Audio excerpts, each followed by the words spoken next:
mort qui était sur toi depuis le premier jour de ta vie.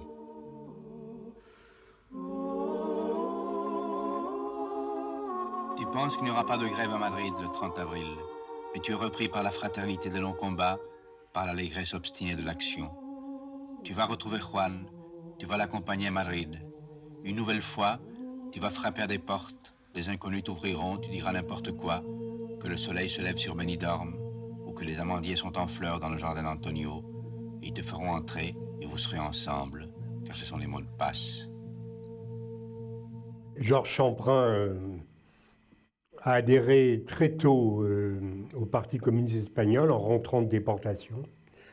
Dans son esprit, c'était l'idée de continuer le combat de la guerre civile contre Franco, et il avait toujours cette idée d'aller se battre en Espagne contre Franco. Il a gravi assez rapidement les échelons du Parti communiste espagnol, qui était un parti stalinien, dirigé par la Pasionaria, qui était une légende, et Santiago Carrillo, qui était un apparatchik qui montait. Et il est arrivé, Georges Champrin, qui était totalement stalinien à l'époque. Il a connu en fait la fraternité communiste à Buchenwald. Les communistes l'ont sauvé à Buchenwald. Ils l'ont sauvé de la mort. Il a fait partie de cette organisation clandestine du camp. Il a rencontré des gens extraordinaires. Il a été marqué à vie parce qu'il appelait la fraternité communiste. Et en fait, d'une certaine manière, il avait un peu la nostalgie de cette fraternité communiste qu'il va retrouver dans la clandestinité en Espagne. À partir de juin 1953, c'est son premier voyage, il commence à faire des missions en Espagne, envoyées par la direction du Parti communiste espagnol. Et le parti, c'est presque rien. Et son travail, c'est d'organiser cette clandestinité, et en particulier dans le milieu étudiant, dans le milieu intellectuel, universitaire. Et voilà, donc il se présente sous différents noms d'emprunt, avec différentes couvertures. On serait dans les services secrets, on parlerait de légende. Et il va en quelques mois, quelques années, réussir à regrouper des noyaux militants très solides, recrutant des écrivains, des cinéastes, des artistes, des étudiants. Il va être récompensé de ce travail en accédant à la direction suprême du Parti communiste espagnol, qu'on appelle le comité exécutif. Et à partir de ce moment-là, il est un des dirigeants du Parti communiste espagnol, mais son travail est totalement tourné vers l'intérieur, vers l'Espagne, vers la clandestinité. Et là, il va prendre encore d'autres responsabilités. Il va être, d'une certaine manière, responsable du travail clandestin sur toute la région de Madrid, qui était la plus importante. Alors, c'est quoi la vie de clandestin? C'est des rendez-vous toute la journée. La police franquiste est assez bien faite, très tatillonne, contrôle beaucoup les allées et venues. Et donc, il a des rendez-vous qu'il doit apprendre par cœur, peut-être 10, 15 rendez-vous par jour. Donc, il apprend tous les rendez-vous par cœur, les lieux, etc. Et il rencontre des gens pour donner des directives, organiser la lutte, préparer des actions, préparer des tracts, etc. Donc ça, c'est une vie extrêmement solitaire. On est seul, bien qu'il y ait d'autres camarades qui rencontrent, mais c'est une vie de solitude, une vie, c'est vraiment la solitude du clandestin de fond. Voilà, il est immergé totalement dedans, avec l'insécurité permanente. Et les camarades qui l'hébergent pour une nuit, pour 2 nuits, les portes qui s'ouvrent pour la nuit, il va se savoir en sécurité.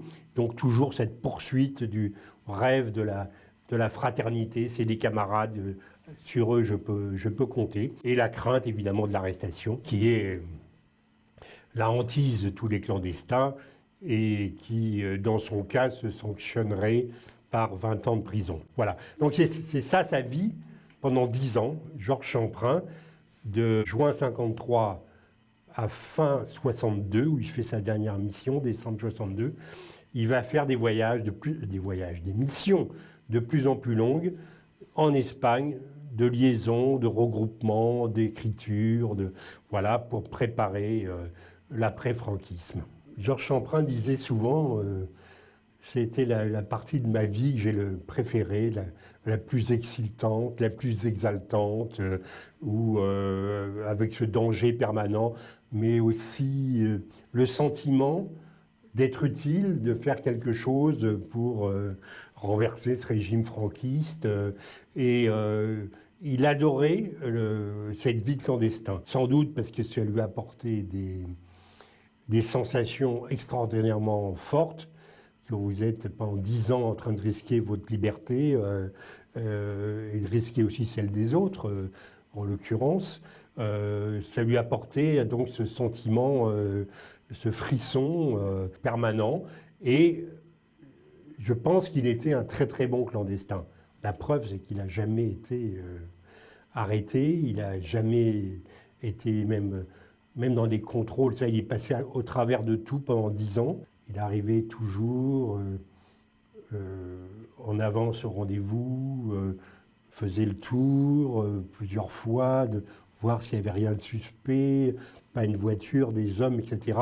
Voilà, donc il faisait extraordinairement attention, il changeait d'apparence quand il avait 10 rendez-vous par jour.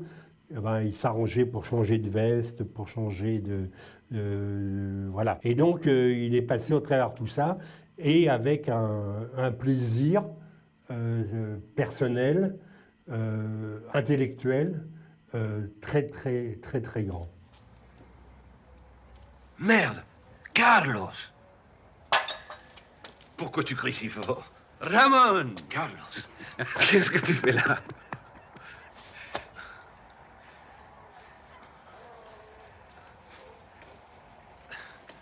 T'es grossi, hein? Eh oui, c'est l'âge, la vie facile, quoi. Georges Champrin, tout jeune, enfant quasiment, ne voyait sa vie que comme écrivain. C'était sa vie d'être écrivain. La politique et l'engagement a détourné ou repoussé cette vocation qu'il sentait en lui d'écrire. En particulier, quand il revient de Buchenwald, avec l'idée de trouver le moyen de traduire par des mots les mots qu'il avait, MAUX, qu'il avait subis, d'essayer de faire comprendre ce que ça a été. Et il commence à écrire, et il se rend compte que cette écriture le plonge dans une spirale dépressive, anxiogène, qui risque de menacer sa vie d'une certaine manière. Donc il arrête tout, il cache ces pages qu'il a écrites, et il oublie tout ça, il oublie.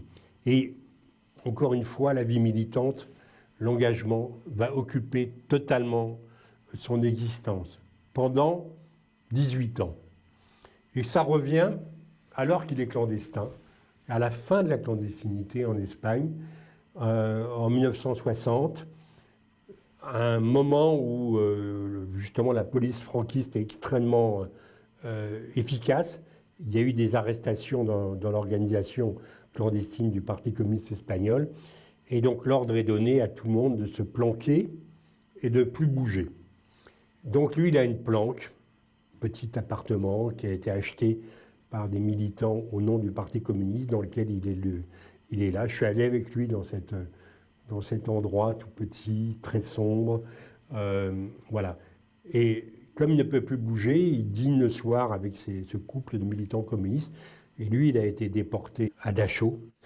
Et tous les soirs, il raconte à Georges Champrin ce que c'est que la déportation. Et il ne sait pas, évidemment, que Georges Champrin est un ancien déporté, parce qu'il ignore l'identité il sait que c'est un dirigeant, il ignore qui il est, et il ignore donc qu'il a été déporté. Voilà. Et au bout d'un certain nombre de soirées comme ça, Georges est mal à l'aise parce qu'en fait, il ne se reconnaît pas dans ce récit qui est trop direct, trop cru, trop près du réel. Une nuit, il se lève, il se met à sa machine à écrire, espagnol, avec un clavier espagnol, et il commence à écrire ce qui va devenir Le Grand Voyage. Et le livre sort comme ça, à une vitesse stupéfiante, dans la forme qu'il a, c'est-à-dire avec qui va être la marque semprounienne de tous ses livres, c'est-à-dire ses allers-retours dans le temps, que la mémoire n'est pas chronologique, n'est pas linéaire, qu'une histoire ne se raconte pas avec un début, un milieu, une fin, mais que tout est mêlé et que le fil de l'histoire, de la mémoire, sont des fils extrêmement tortueux. Voilà. Et donc il écrit ce livre comme ça, il m'a dit sans aucun plan, sans aucune idée, mais d'une certaine manière, ce livre qui sort, ça va s'appeler Le Grand Voyage, ressemble beaucoup à ce qu'il a commencé à écrire 18 ans plus tôt. Donc, j'en conclus que pendant toutes ces années, ce livre a continué à travailler dans sa tête. Georges Champrin quitte la vie clandestine et il rentre en France définitivement avec ce manuscrit qui va marquer son entrée en littérature, en fait, parce que le livre va avoir beaucoup d'écho. Qu'est-ce qu'elle avait, cette conne, avec toutes ces questions? Tu as parlé de Rome, de l'UNESCO. 10 minutes avant, j'avais dit que tu étais à Bruxelles pour les Nations Unies. Eh bien, ils vont me prendre pour un menteur, tant pis. Toi? Pourquoi toi seulement? Si tu as menti, j'ai menti.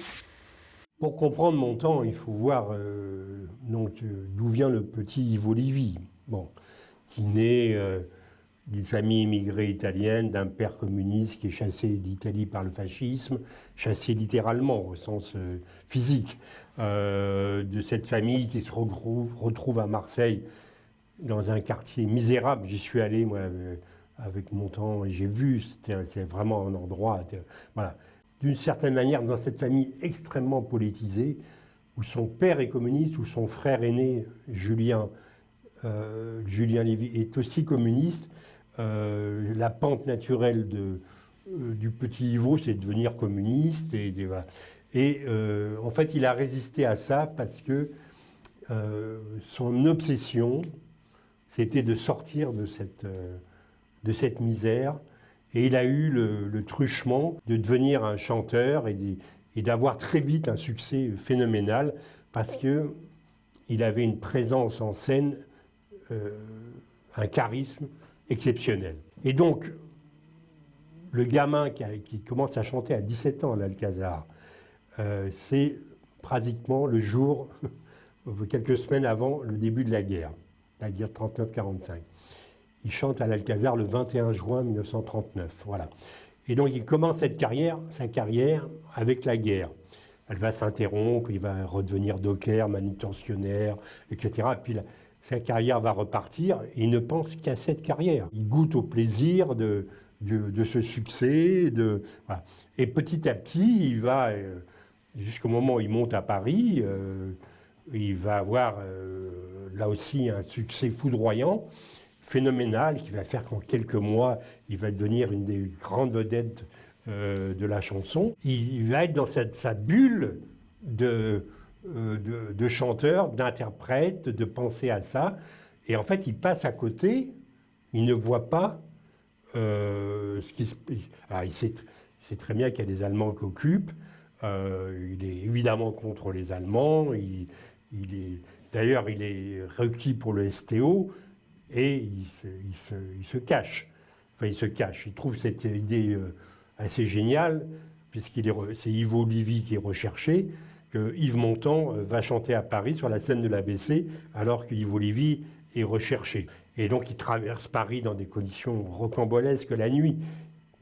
Il chante dans des cabarets devant des officiers allemands, alors qu'il est recherché par le STO. Mais cette vie l'obsède totalement. Il ne voit pas les choses. En particulier, il ne comprend rien, il ne voit pas... alors, la résistance, n'en parlons même pas, il sait à peine ce que c'est. Et quand on lui parle de maquis, il ne comprend même pas ce qu'on lui dit. Et j'ajoute que sur 40 millions de Français, il y a eu 200 000 résistants. Donc il n'était pas seul dans son cas. Mais d'une certaine manière, il va avoir cette culpabilité pendant toute sa vie de ne pas s'être engagé dans ce combat-là. Alors personne ne lui demande rien. Il n'a commis aucune chose déshonorante. Mais il regrette. Et c'est là que le rapport avec Georges Champrin est très intéressant. Parce qu'en fait, Georges Champrin, qui est rentré dans la résistance à 18 ans, qui est des maquis de Lyon, qui livrait des armes, etc., c'est la vie rêvée de Montand. C'est ce qu'il aurait voulu être.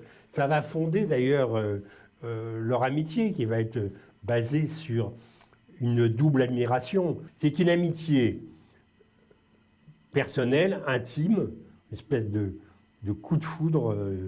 Les deux m'ont dit ça d'ailleurs, c'est marrant, indépendamment l'un de l'autre. Les deux m'ont dit c'est un coup de foudre en quelques minutes sur la terrasse de la Colombe d'Or, ce mois de juillet 63. Et voilà, ils vont plus se quitter, ils vont entamer une discussion ininterrompue pendant 3 décennies, une amitié très très forte, mais qui va se doubler d'une complicité professionnelle à laquelle il faut bien sûr mêler Costa-Gavras, et qui va déboucher concrètement sur des films qui ont marqué leur époque, qui étaient l'âge d'or, d'une certaine manière, du cinéma politique en France.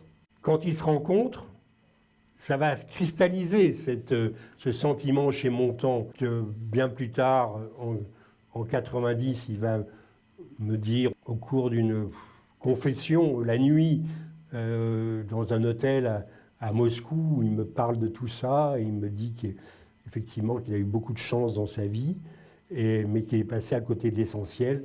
Et l'essentiel, c'est d'avoir été, au moment où il aurait fallu s'engager dans ce combat, il aurait fallu, il n'a pas pu, il n'a pas voulu, il n'a pas choisi de le faire. Et ça, cette idée va le torturer toute sa vie, en fait. Montand était un type qui avait des failles, des faiblesses, des inquiétudes permanentes, des véritables angoisses. Et c'est ça qui le rendait extraordinairement attachant. C'est de voir derrière cette apparence flamboyante, comme ça, qui est extraordinairement sympathique, quasiment irrésistible d'aspect, de se dire que derrière, il y avait quelqu'un qui était vraiment un inquiet, un angoissé permanent. Donc il va porter cette culpabilité, d'une certaine manière, pendant toute sa vie. Ce qui explique aussi pourquoi il s'est engagé dans tant de combats par la suite, qui ont marqué sa vie. Puis il partait au Chili, il partait en Pologne, il partait partout pour mener des combats pour la démocratie, pour les libertés. Il t'a pas dit pourquoi c'est moi qui pars? Ce n'est pas dans ses habitudes de donner des explications. Oh, j'en ai marre. Ce matin, j'avais perdu toute perspective politique. Il fallait que je reste ici, que je me repose, que je réfléchisse, que je discute. C'est-à-dire qu'on discute avec moi et que je fasse mon autocritique. C'est ça, au fond. Et puis voilà que je suis quand même bon pour aller à Barcelone sans explication. Eh bien, on peut se trouver quelqu'un d'autre. La vie clandestine de Georges Champrin nourrit le scénario de La guerre est finie. Et c'est là qu'intervient Montand. En fait, René faisait ça très scientifiquement. Il y avait 3 acteurs, Paul Newman, Montand et Vittorio Gassman. Et sur chacun, il cochait des petites cases pour voir s'il correspondait sur tel plan, etc. Et dans ses petits calculs, Montand arrivait en tête, c'était lui qui le voulait. Mais à l'époque, Montand n'était pas une grande star de cinéma qu'il est devenu plus tard. Et donc les producteurs, ils rechignaient un peu. Finalement, Montand venait de tourner un film avec Costa-Gavras, Compartiment tueur. René est venu voir la copie travail du film. Il a été très impressionné par le jeu de Montand dans Compartiment tueur. Moi, Montand m'a dit, c'est la première fois que je me suis senti à l'aise devant une caméra. J'avais fait 18 films avant, c'était rien. Là, pour la première fois, je comprends ce que c'est que la caméra. Et effectivement, il a une très grosse présence. Il invente son personnage. René est impressionné et il décide que ça sera Montand qui jouera dans La guerre est finie. Et c'est là où c'est intéressant dans notre histoire entre Montand et Semprin, parce qu'en fait, Montand jouant le rôle du personnage de Diego dans La guerre est finie, c'est en fait il joue Semprin. Montand joue Semprin. Et entre les deux, ça va être très important, cette espèce de transfert. Parce que écrivant le scénario d'une certaine manière, Georges Semprin règle ses comptes, expulse toute une partie de sa vie. Il se sert de son écriture comme d'une psychanalyse, d'une auto-analyse d'une certaine manière, pour se mettre en accord avec lui-même. Et il se trouve que c'est Montand, qui l'a rencontré pas très longtemps avant, qui va être son double d'une certaine manière, et qui va l'aider à passer de l'état dont on parlait de clandestin, de communiste, d'espagnol, à celui d'écrivain qui est sa vraie vie. Et donc, cette relation Montand-Semprin se fonde, se noue dans ce rapport qu'ils ont tous les deux dans La guerre est finie, où l'acteur joue le militant qu'il aurait voulu être, d'une certaine manière. Donc c'est très intéressant, cette espèce de transfert psychanalytique qu'il y a entre les deux, mais qui va, je pense, moi, fonder leur amitié de façon absolument déterminante. Quand le film a été fini, le premier montage, le premier bout à bout, Georges Semprin l'a regardé tout seul dans une salle de projection à Boulogne, je crois, les studios de Boulogne. Et là, il est évidemment une émotion incroyable de voir Montand qui est, lui, en train de jouer Semprin et de parler de Semprin avec ses mots et d'avoir le reflet, le miroir de ce qu'il est, de ce qu'il a été, de ce qu'il va peut-être devenir. Je pense que tout ça a été extraordinairement compliqué et difficile. Ce qui est certain, c'est que l'écriture, le film, l'interprétation de Montand, qui est une interprétation assez magistrale, vont aider Semprin à se débarrasser finalement de la vie de Federico Sanchez et de n'être plus que Georges Semprin. Montand pensait qu'il était mûr pour jouer ce rôle, ce personnage. Et qu'en fait, quand ils se rencontrent, Yves Montand, Georges Semprin, en juillet 1963, ils en sont tous les deux à peu près au même point de leur évolution politique et idéologique. C'est-à-dire qu'ils sont en rupture avec l'idéal communiste tel qu'ils l'ont rêvé dans leur jeunesse, mais ils espèrent encore. Cette chimère, cette quête, ils vont l'abandonner plus tard. Mais là, ils en sont à peu près au même point. Et le fait qu'ils soient à peu près au même point, que Montand a toute son expérience, lui, d'avoir vécu, d'avoir été à Moscou en 1956, d'avoir passé une nuit entière à parler avec Khrouchtchev, d'avoir dénoncé les crimes de Staline, d'avoir vécu le déchirement de la famille communiste. C'est pas simplement politique, c'est intime. Donc il s'y met capable à jouer, et il comprenait ce personnage. Après, je pense qu'il a eu beaucoup de discussions avec Georges pour rentrer dans le personnage, dans les manières de parler, voilà. Il y a apporté son expérience personnelle, il a apporté ce que Georges Semprin pouvait lui dire. Mais ce que m'a dit Montand, plus précisément sur le tournage et la direction d'acteur de René, c'est que Montand avait beaucoup aimé la manière de diriger d'Alain René, que c'était quelqu'un qui avait une manière extrêmement douce, pas coercitive, pas dirigiste. Il discutait beaucoup. Il laissait une grande liberté aux comédiens. Voilà, il disait, tu rentres dans cette pièce, tu vois, tu vas t'asseoir là-bas, mais vas-y. Et donc le comédien proposait, il s'arrête devant la fenêtre, il regarde, etc. Enfin bon, voilà. Et donc tout se faisait comme ça, dans un dialogue avec René. Il aimait beaucoup cette manière de travailler de René. Avoir ta tête, on dirait que tu n'aimes pas les cimetières. Pourtant, ça dégage la vue. Ça fait entrer du soleil dans votre vie. Vous représentez quoi exactement? Comment? Oui, enfin, vous collectionnez pas le plastique pour vous amuser, je suppose. Vous êtes un groupe, une organisation, vous avez un programme? Nous sommes le groupe léniniste d'Action révolutionnaire. Tout le monde est léniniste aujourd'hui. À Moscou, j'étais à la table, donc j'ai entendu cette phrase incroyable où ils disaient c'était pas la jeunesse du monde, mais c'était une autre jeunesse. Et c'est vrai, c'était leur jeunesse comme c'était la jeunesse de millions, de dizaines de millions de personnes à travers l'Europe et le monde. Il y a évidemment de la nostalgie dans cette phrase, sans doute du regret, mais finalement je pense pas tant que ça. Parce que comme je me souviens de discussions avec Semprin, à Buchenwald, où j'étais avec lui, etc. Et en fait, je lui disais, mais finalement, tu étais heureux ici.